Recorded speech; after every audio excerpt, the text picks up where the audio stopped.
Buena tarde. Hoy haremos referencia a las etapas de conclusión de los tratados en Colombia acorde con la legislación vigente. Para esto hemos preparado esta diapositiva en la cual ustedes encontrarán las diferentes etapas por las cuales atraviesa un tratado para entrar en vigor en el Estado colombiano. Nosotros sabemos que hoy los tratados constituyen la principal fuente del derecho internacional, tanto público como privado. De allí que hayamos escogido este tema para reforzar el conocimiento que ustedes tienen al respecto. ¿Qué encontramos aquí? En una primera etapa vamos a encontrar un acercamiento de carácter informal entre dos o más sujetos de derecho internacional, es decir, el Estado u organizaciones internacionales que están interesados en celebrar un acuerdo o tratado. Recordemos, antes de seguir adelante, qué se entiende por tratado. En sentido amplio, encontramos que es toda manifestación de voluntad entre dos o más sujetos de derecho internacional que tiene como por finalidad producir efectos jurídicos, es decir, crear, modificar o extinguir derechos. Acorde con la Convención de Viena sobre el Derecho de los Tratados de 1969, se entiende por tratado todo acuerdo celebrado entre Estados y por escrito. Recordemos que Colombia es parte de esta convención y por lo tanto se encuentra obligada por ella. Bien, pero habíamos quedado en esos acercamientos informales. Procedemos entonces a la evaluación de la conveniencia nacional.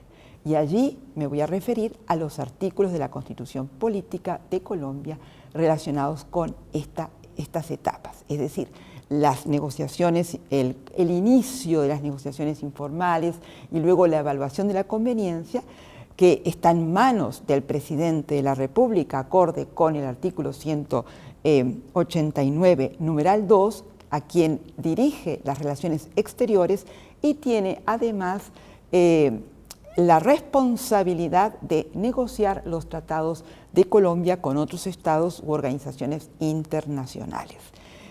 Y además es con base en el artículo 9 de la Constitución Política, en el cual se establece que las relaciones exteriores se fundamentan en la soberanía nacional, que se tomarán las decisiones que llevarán a la posterior finalización de la etapa de ratificación del tratado por parte del presidente, pero eso lo veremos un poquito más adelante.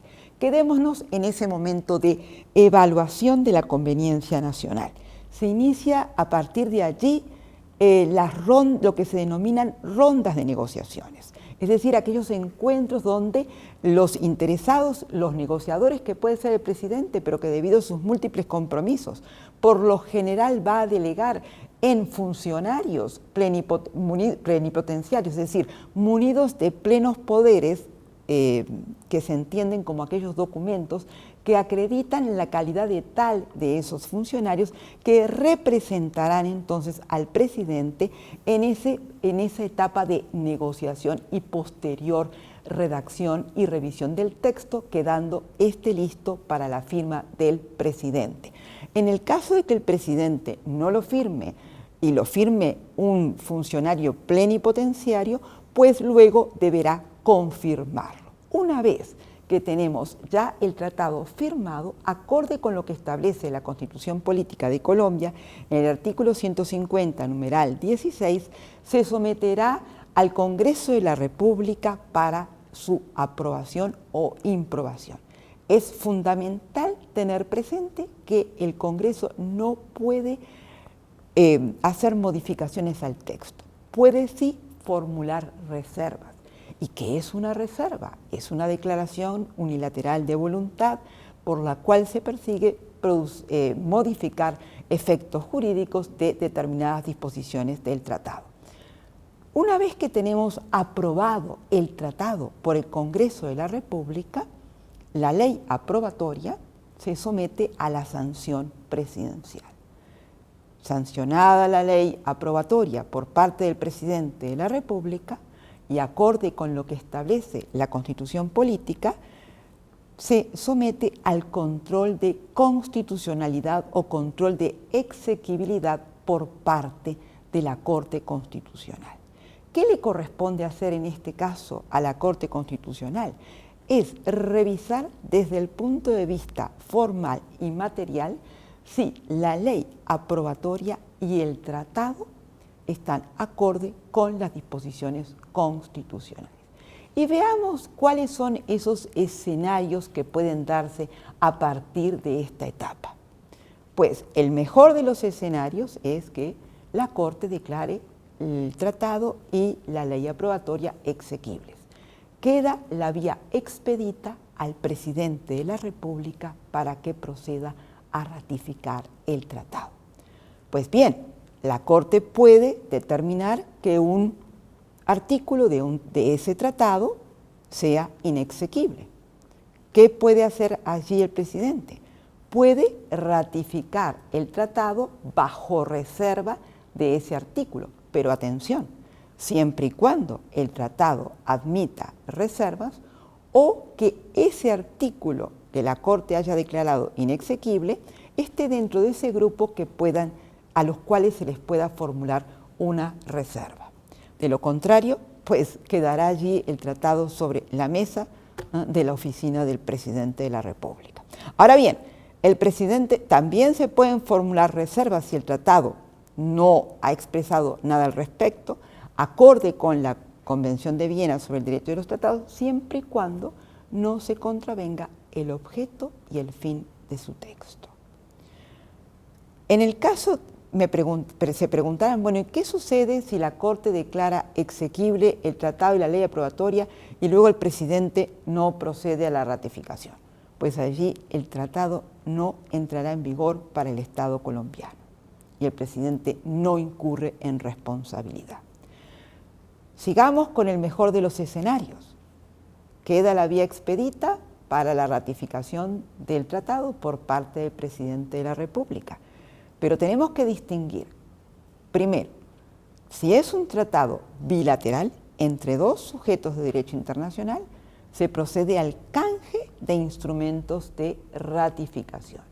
Y si es un tratado multilateral, estaremos ante la necesidad de depositar el instrumento de ratificación en la organización que se haya establecido al respecto o en el órgano de la organización encargado para tal efecto. Una vez que el tratado ha sido ratificado, es decir, que el presidente de la República ha comunicado a la comunidad internacional la decisión del Estado colombiano de obligarse por medio de ese tratado, el tratado entra en vigor para Colombia. Y una vez que se haya cumplido con esta etapa de la ratificación, se procede a la promulgación del texto mediante el correspondiente decreto. Una vez promulgado el tratado, se procederá a su aplicación. Es menester tener en cuenta que una vez que el Estado colombiano se obliga jurídicamente mediante un tratado, el no cumplimiento hace que el Estado incurra en responsabilidad internacional. Por lo tanto, recapitulando entonces el tema de hoy, recordemos, primero, la gran etapa de la negociación por la cual hemos llegado a ese momento debido a que hay un interés por parte de dos o más sujetos de derecho internacional en el cual el Estado colombiano es uno de esos sujetos. Luego de la negociación se redacta el texto, se procede a la firma, luego de la firma se somete a la aprobación del Congreso de la República, que lo puede aprobar o improbar. Una vez que se aprueba por parte del Congreso mediante ley, se continúa con la sanción presidencial de ese texto para luego someterlo al control de constitucionalidad por parte de la Corte Constitucional, quedando así la vía expedita para la ratificación por parte del presidente de la República. Se promulga y llega el momento de aplicarla. Muchas gracias.